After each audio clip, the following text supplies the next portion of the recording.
Okay, hi everybody. Today we're going to do our second card from the Hello Dear Friend All-Inclusive Kit.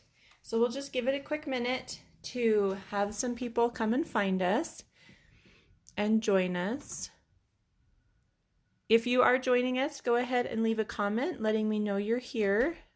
It's always fun to see my crafting friends.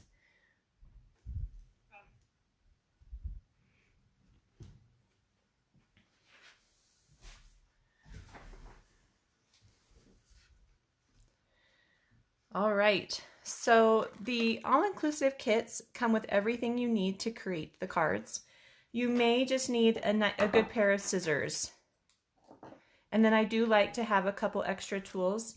One of my favorites is the Take Your Pick tool, and that's just a really great tool to move some of those and place some of those small things like the glue dots and maybe other embellishments. I do also like to have a bone folder to make nice creases for my cards, but everything else should be included in the all-inclusive kits. So it looks like we have some friends joining us. We've got Lori here and Amy and Patricia. It's so fun to see you guys this morning. Amy says she loves this kit. I do too. It's got some really pretty embellishments.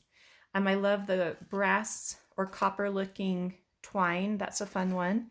And then I love these little copper vellum pieces. And this is the card we made last week. So that's a really cute one.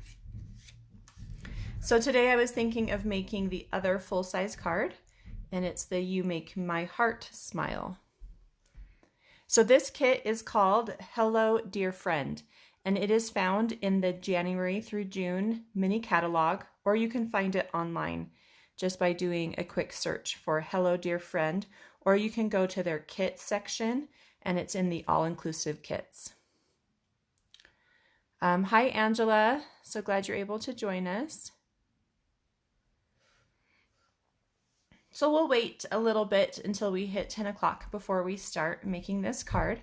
How many of you already have this kit? Just want to kind of get an idea. If you don't, it's definitely a great one for all different crafters. If you are new to paper crafting, it's great because it has everything you need. And so you're not having to, spend the extra money to get the ink pads and the clear blocks. The stamp set's included, all the die cuts, all the pieces are here. But if you are more of a experienced paper crafter, then it's really fun because one, we all like a quick and easy project, right? And the other reason it's great is because you can always add more. If you've got embellishments, if you have other color cardstock, and we will be doing some alternative ideas to this kit after we've made all of the cards. And each Saturday, I'll come and just make one card with you. So it looks like Lori has the kit, so she's probably having fun making the cards. There's also some really great, the envelopes are really fun. They have some great patterns to them. And you can see in this marketing piece or their instructional brochure that, they've got some fun stripes. And so that will be a fun thing to use when we do our alternatives. Amy says, yay, alternatives. Yeah, I love them, as you guys all know. I love my alternatives, especially for paper pumpkin. It's such a fun thing. Okay, well, it's 10 o'clock. Since these cards are really quick and easy to put together, we won't be together for too long. I imagine it will only take us maybe about 5 to 10 minutes to make these cards. I should have, now that I think about it, probably prepped and made sure I had all the pieces for the card we're going to do. But then now you get to see, if you haven't already seen what's inside the kit, you get to see a little sneak peek. So we do need to have the card base that has the watercolor leaves on it. This is such a simple card base that it'd be cute even just by itself with a nice sentiment here. So that's a really pretty piece. It looks like we need one of the long rectangles from the kit. These are pretty. They have that little brass foiling on the outside. We'll need our glue dots. I don't think we need these leaves. Doesn't look like it. We'll want our dimensionals. These are for another card. And then our cutouts. We've got this pretty purple flower.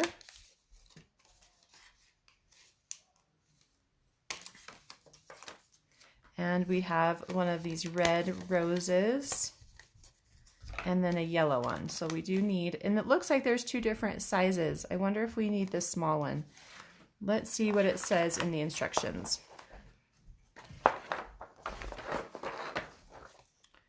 Yeah, it does look like a small one to me because we've got kind of a larger one down here. So I'm going to use this small one.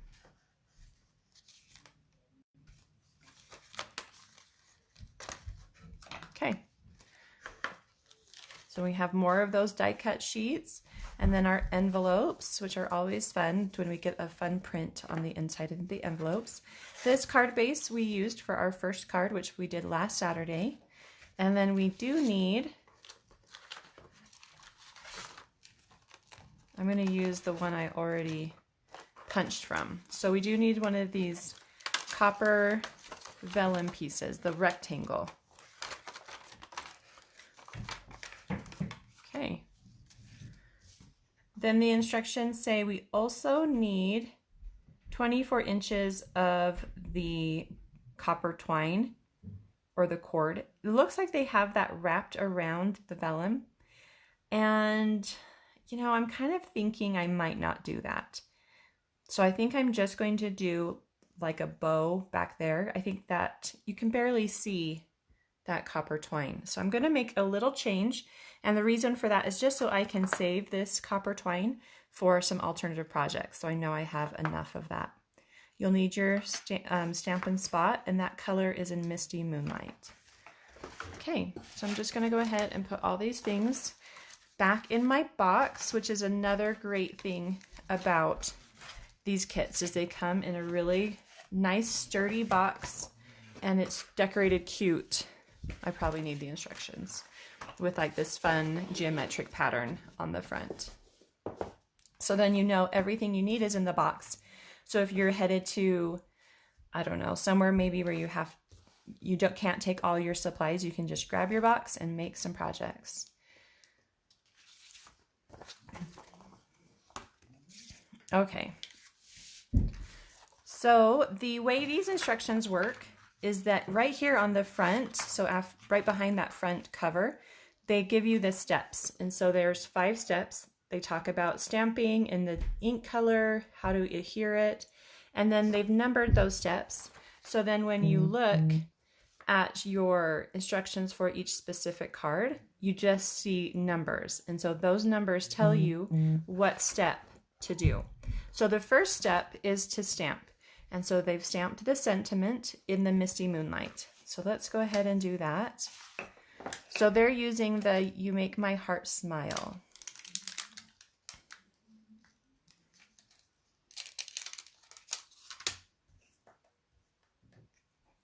And I'm just going to do that at an angle here so that it fits nicely across that clear block.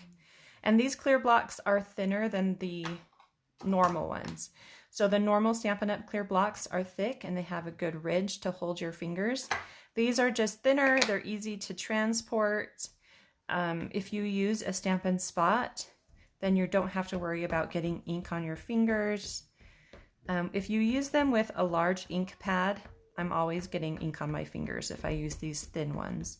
But the Stampin' Spots are perfect for this. So I have that all inked up. I think I'm just going to add a little more ink here just to make sure it's nice and dark. There we go.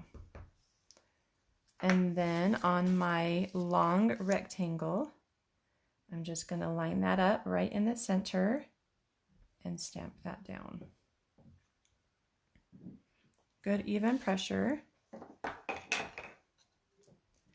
And you'll get something that looks like this. So that's our only stamping. So our number 2 says to Adhere using Stampin' dimensionals. So we're going to adhere the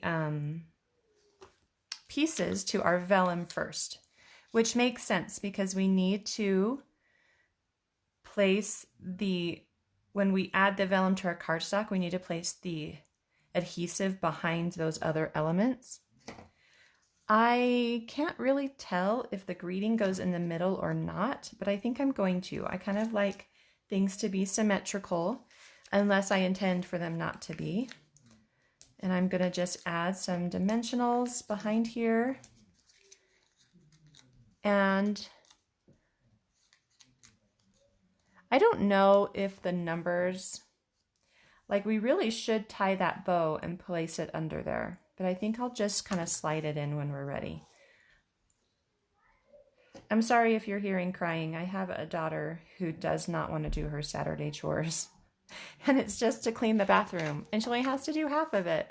But she really wants to tell us how she feels about it. So she's one of those strong-willed children, which I am grateful for because she does, when she makes good choices, she sticks to her guns. So, and then we're going to add the flowers with those dimensionals as well. How do I store my Stampin' spots? That's Amy asks that. And I store them in a bucket because I don't do a very good job of storing them, actually.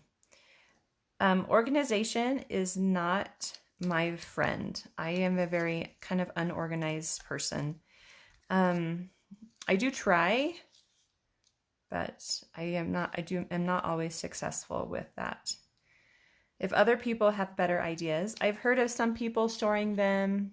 I think they fit in those larger stamp cases that Stampin' Up! Offers. And so I've heard of some people storing them in that. Okay. So I just want to point out that because I placed my greeting in the center of the vellum, my flowers are covering more than the original. Okay. So it does look a little different. I'm okay with that.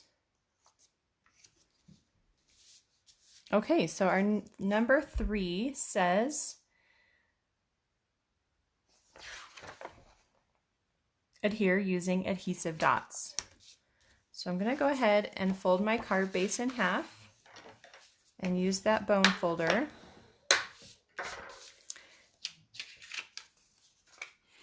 Hi Hildenelle, glad you're able to join us today. And Patricia says that she used an old paper pumpkin box to store the Stampin' Up! Spots. That's a good idea. And then you could coordinate them, like do like blues or reds or things like that, so you know where to find them. Great idea. And then you're reusing those boxes, because I also have a bunch of those boxes that I don't know what to do with. So great idea.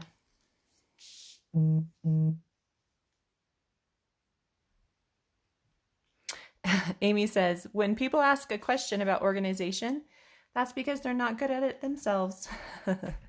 So yeah, so we're in the same boat here, Amy. Okay, so I like to take my Take a Pick tool, and I'm going to use this with my glue dots. And that putty side is perfect for picking up glue dots. So we've talked a little bit about this already, but vellum will show the adhesive. So you want to make sure you place your adhesive behind those other elements. And so I'm just kind of adding it behind my greeting here and then behind my flowers. I'm kind of covering a lot here. Maybe I'm using more than I should, but they just seem like they're so small. I just want to make sure this piece doesn't pop off from the card base. If you have a stronger adhesive, go ahead and use that, like maybe the tear and tape or your Stampin' Seal. I can never remember what this is called. Yeah, Stampin' Seal. I think that would also work here if you have them.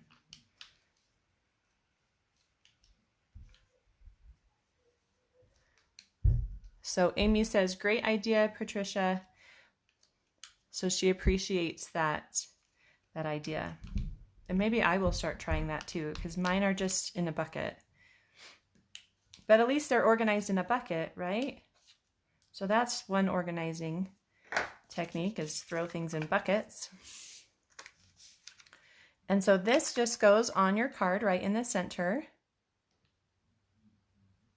Really cute how those leaves come out from behind that copper foiling. Love that. Now remember, we skipped the step where we did the copper around the vellum. But if you're going to do that, then you want to make sure you do that first. So that probably would be step number 2. But for me, I wanted to just do a bow.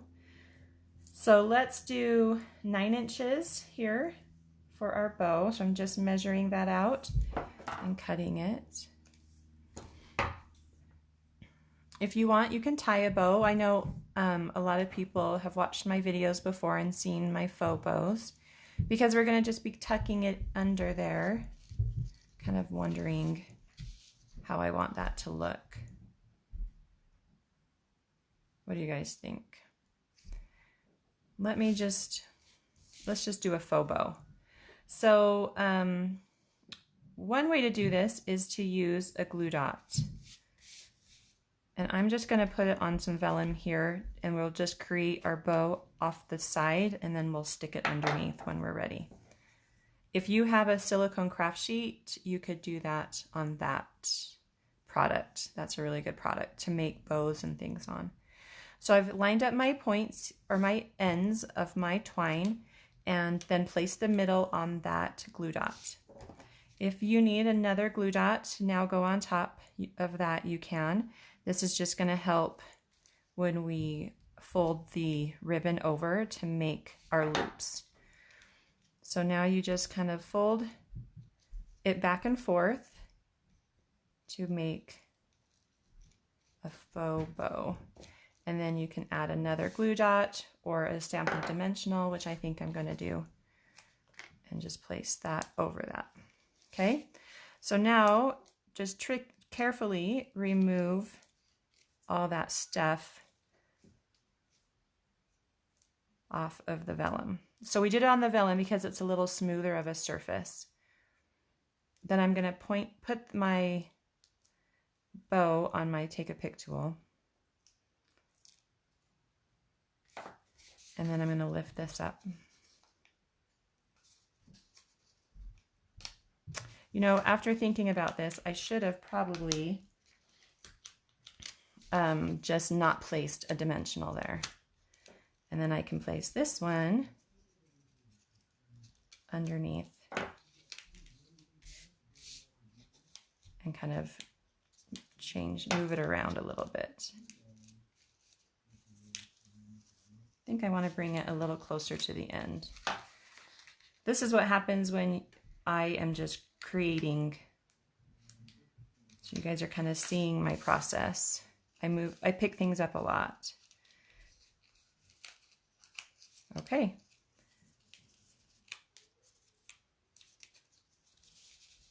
There we go. So we have that cute bow coming out of that corner, just like that. And that card's all done. Hi, Lavon. So glad to see you this morning.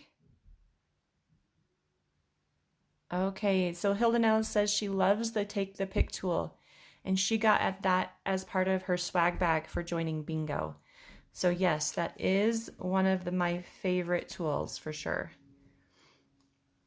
So glad you're loving it as well.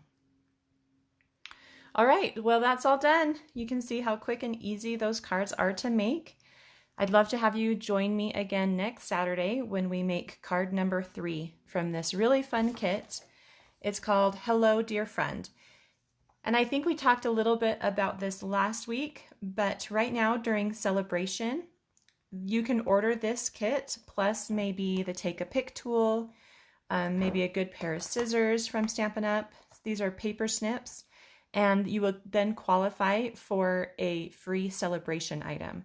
So make sure to check that out, and you can visit my online store, and I will make sure to link that in the description for this video. And thanks again for watching.